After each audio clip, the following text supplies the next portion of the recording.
D, wait for it, delightful. Check out the name tag. You're in my world now, Grandma. What's up, nerds, and welcome to my week in review, where I come to you every Sunday with 3 entertainment stories that I personally find interesting, and then we discuss them down below. Now, also down below, you can find the articles that I read to bring you this video, and you can read them for yourself, or you can just watch this video where I'm going to read them to you, basically, and, go from there. Also, I just want to say that if you like what I do here and you enjoy independent content here on YouTube, please consider subscribing to my channel. YouTube is always changing up their algorithm, and small channels like mine, we just keep getting shoved to the back of the line. So please ask that you like, share, and subscribe, and I thank you in advance. All right, now that we got that business out of the way, why don't we go ahead and get started on these 3 stories? So for my first story this week, you guys, okay. So this is a holdover from last week. I apologize that I'm taking so long to get to it. I was going to not do it for my first story, but I was just like, no, this is just too good to not talk about, you guys. So this comes from the Hollywood Reporter, and it says Naomie Harris, Gwen Christie team for family adventure Robin and the Hood. So it says global sales in shopping, the film produced by Silver Reel that also stars Mark Williams and Darcy Ewart. Who cares about those people? We're talking about Naomie Harris and Gwendoline Christie. I think I'll call her Gwen. Okay, so if you don't know who those people are, real quick, Gwendoline Christie, she is from Game of Thrones. She's that big tall chick, and then the blonde and everything. And then Naomie Harris, you might know her from 28 Days Later. Yeah. And that's Naomie Harris right there. So Robin in the Hood and the Hood. Okay, so it says Naomie Harris, Gwendoline Christie, and Harry Potter star Mark Williams, who played Arthur Weasley in the film franchise, have joined the ensemble cast of family adventure film Robin and the Hood, alongside rising star Darcy Ewart, Prancer, A Christmas Tale to Olivia. Oh God, who cares? Okay, sorry guys, I should have remembered that that's not important. Okay, the film, which completed principal photography over the summer, comes from director Phil Hawkins, and was written by Stuart Benson and Paul Davidson. With a script first optioned by Silver Reel in 2021, it's set to debut as Sky Original in the UK and Ireland on Sky Cinema, with GFM Global Sales handling the film at the AFM following the deal inked in prior to the market. Okay, so it says Robin and the Hood follows the Robin and the Hood follows the tenacious 11-year-old Robin Ewart and her loyal band of friends called the Hoods. So all of a sudden, Robin Hood, that like CW show or whatever, all of a sudden isn't looking so bad. If you get what I'm saying, and looking like a freaking masterpiece. For whom the patch of overgrown scumland and the end of their cul-de-sac is a magical kingdom. Sticks and bin lids have become swords and shields. Drones have become majestic eagles. And the hippie lady in the forest, Christie, is a terrifying witch. The only thing limiting their colorful imagination is the prospect of losing their kingdom forever, when the slippery property developer, Clipboard Harris, turns up and dazzles the parents of the area with promises of health spas and daycare facilities. Robin and the Hoods world is faced with an existential threat. Despite the children's best efforts, their protests fall on deaf ears when their parents can't see the wood for the trees. Robin and her friends take matters into their own hands to defend their kingdom. The film is produced. Give me 2 seconds. The film is produced by Silver Reel's Claudia Blommer. We're excited about Stuart and Paul's script from the moment we encountered it. Robin and the Hood is a story with a big heart and plenty of laughter, which reminds us of the power and importance of imagination in a world that is swiftly losing it. I mean, I do agree with that, but that's just PR talk. Landing the fantastic of Naomie, Mark, Gwendoline, and Darcy to lead the cast. Okay, and that's it on that. Okay, so here's my thoughts on this. Okay.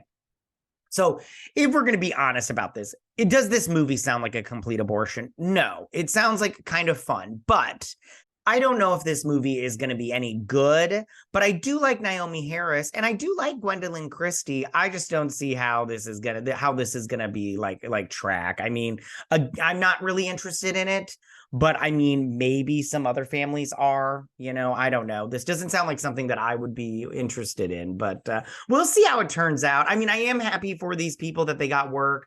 I'm always happy for people when they get work. It's a rough world out there, so good for them, but at the same time I just go not interested. Like I said before, not interested. So that is my first story of the week, you guys. So for my second story of the week, now this one came out and I was quite excited about it. Now I just want to say right now, this comes from the Daily Mail, and it says right here, it says the Legend of Zelda live action movie finally happening for Nintendo and Sony Pictures with Shigeru Miyamoto and Avi Arad producing. Now, these are the bullet points up here, but I'm going to read the article, you guys, and I want to just talk to you about this real quick.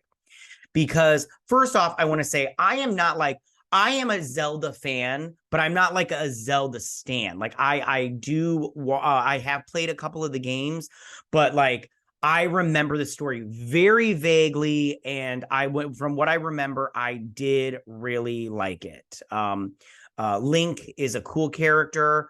The princess is a cool character, all that stuff.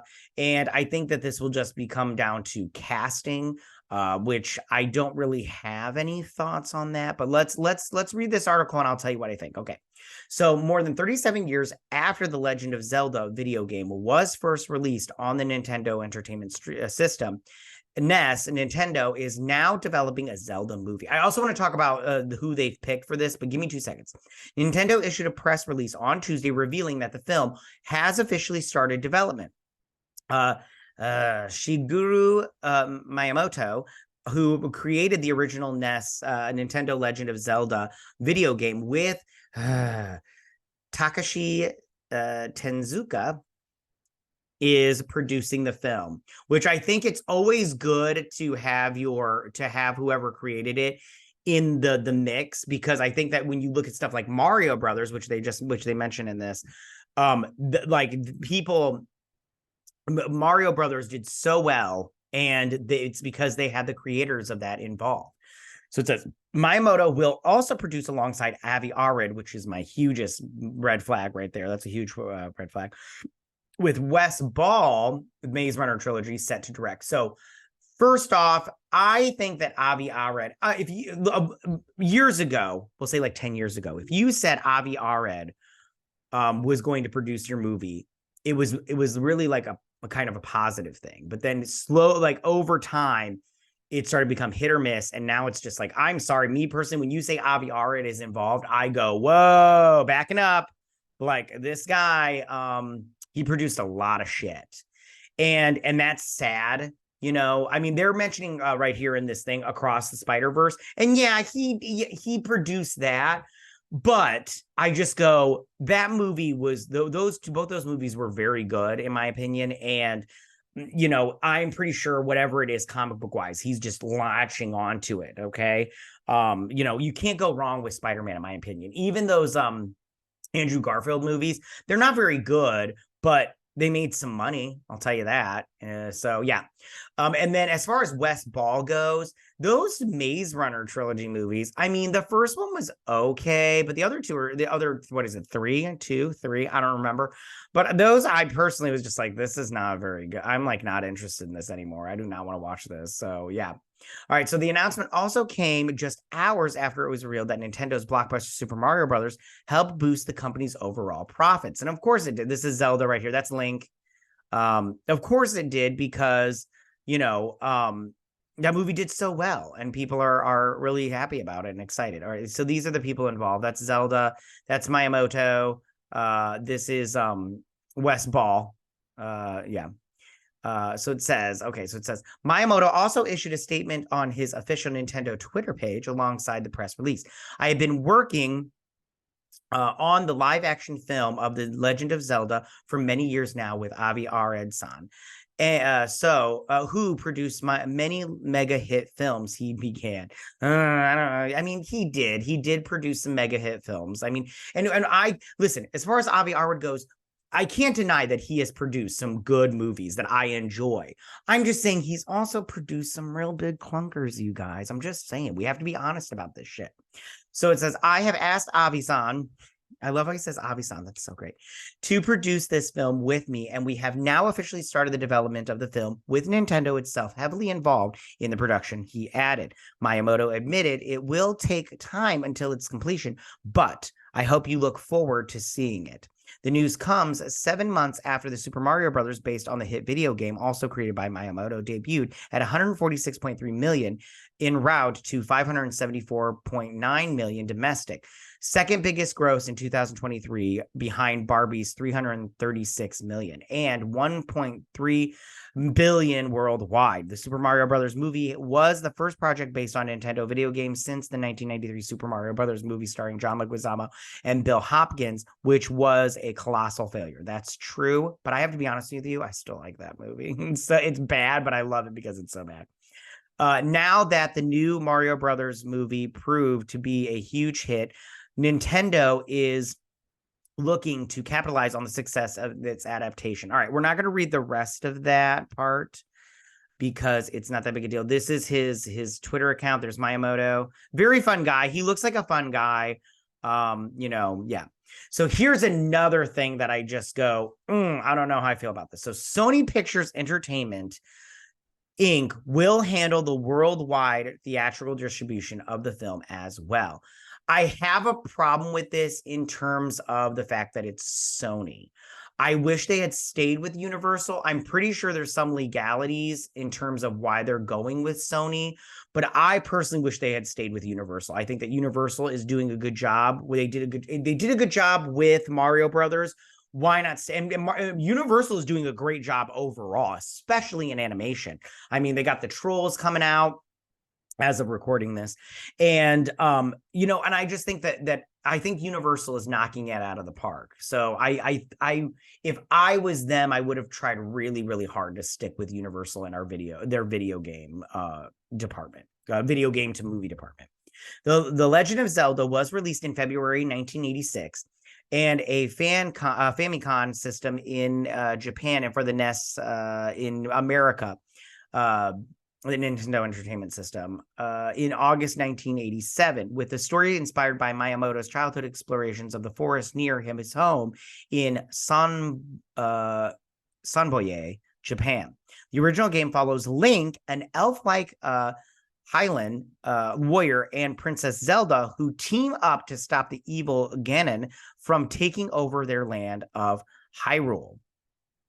The Legend of Zelda 2, The Adventure of the Link, followed, and then there have been 20 games released within Legend of Zelda franchise to date, including 2017's Breath of the Wild and this year's Tears of the Kingdom, both of which are considered among the greatest video games of all times. I have not played I haven't played Zelda in like forever. But I just remember liking it, and Link doesn't talk. He's mute. So it'll be interesting to see what they do there.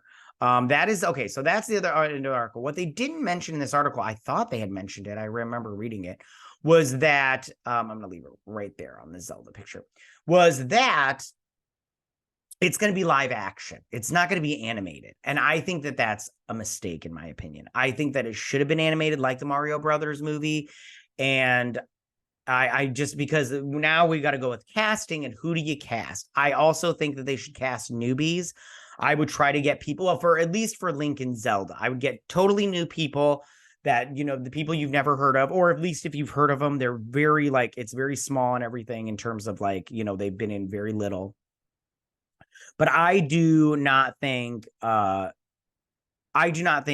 it'll be, I just don't think that it's the right choice to make it a live action movie. I think that they should definitely do animation, and they should stick to that, because I think all the Nintendo stuff should be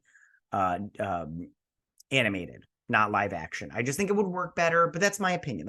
Okay. All right, you guys. So that is my second story of the week. So for my third and final story of the week. Okay, so this comes from Deadline, my favorite.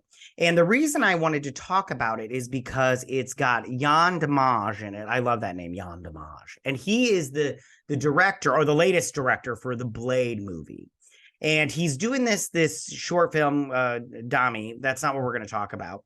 And I'm not going to read this whole article to you because he's talking about that and working with Riz Ahmed and everything. We're just not going to talk about this article. I just want to talk about this because Marvel has not officially said that Blade is going to be an R rating. At this point in time, I don't even know if that movie is going to get made, but we'll see. Let me go down to the part I highlighted it. Give me 2 seconds. Sorry, you guys. Should have been there already, but I wanted you to see that first picture. All right, so it's right here. So it says, Demange can use those lessons and focus on directing the two-time Oscar winner Ali in a ferocious new Blade, a tall order because of the indelible link to Wesley Snipes in those early New Line R-rated films. They gave me the R, which is so important, Demange said, whereas Demange once said that his personal turmoil gave him an outsider's perspective that was helpful. He feels more at peace now, having faced his demons in the film he made. So that's, I just wanted to focus on that. So, and we'll focus on this thing, and then I'll talk about it. Just give me 2 seconds. So I came out of this wanting to be more open, more vulnerable, and bring a more personal aspect to my work, he said.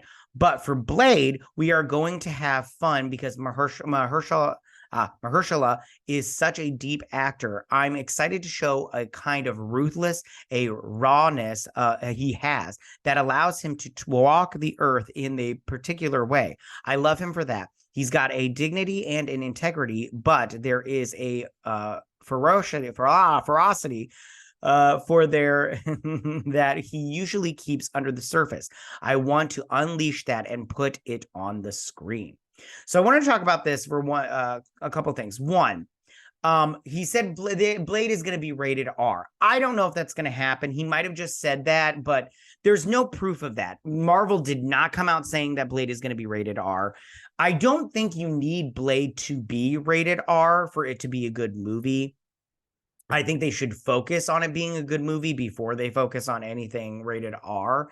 But I really want Blade to come out. Not because I just think it'll be a really cool movie. Plus, I really like Mahershala Ali. He's so great. He's such a fantastic actor. I think that I think that the movie will be good, and I think that he's gonna be good. But because it was supposed to come out last week as of filming this, and it's just a bummer that it didn't get down with the sickness and everything. But what are you gonna do? But I think that Yann Demange, hopefully he does a good, gritty, a very awesome action-packed Blade movie. But at this point in time, I mean, who knows if it's gonna get done? I mean, we don't know. You don't know. I don't know. So we'll see what happens there. But I kind of like that he said they gave him the go ahead to make it an R rating.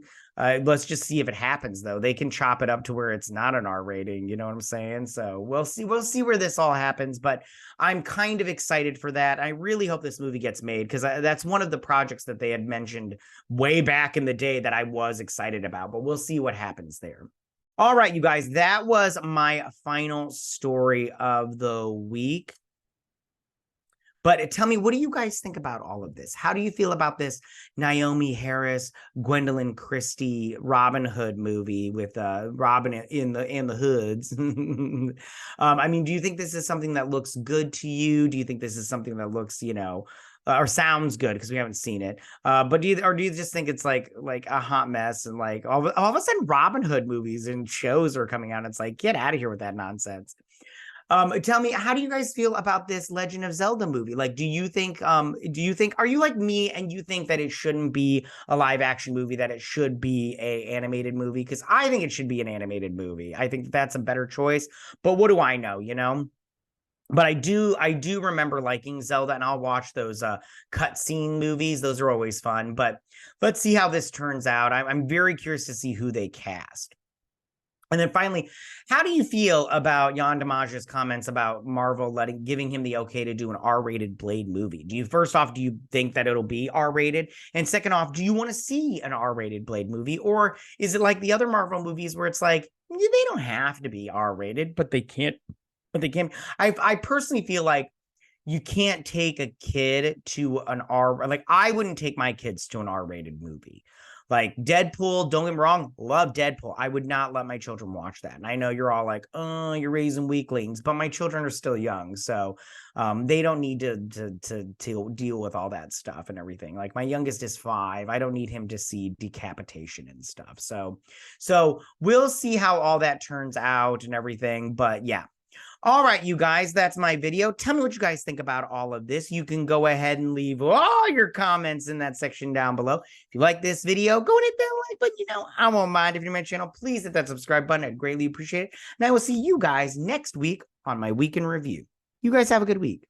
Bye. Hey nerds, if you like this video, go ahead and click that Geek What icon and subscribe. And if you like this video, go ahead and join me every Sunday with my week in review.